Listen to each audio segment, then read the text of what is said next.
Good day mga master. May receive tayo ngayon ng unit Epson L3150. Ito yung error niya, blinking. Then, hanapin natin kung ano error nito. Punta tayo ng printer reference.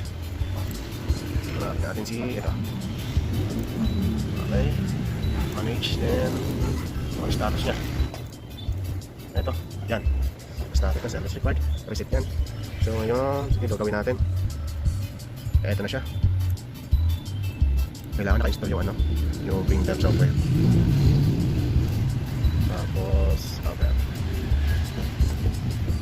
Initialize, yan. Sort of printer. Printer na letter again. Tapos marinig nila, lalagatak na siya. Hindi ko na nga pala chinek kasi reset na naman. Exceeded na yan. Tapos check natin. 0-0 na siya. Yan. Kung nagpa-maximum ng 6,346,000, babalik at mag-reset na naman siya. Pero matagal-tagal pa. Yan. So ayan lang mga master.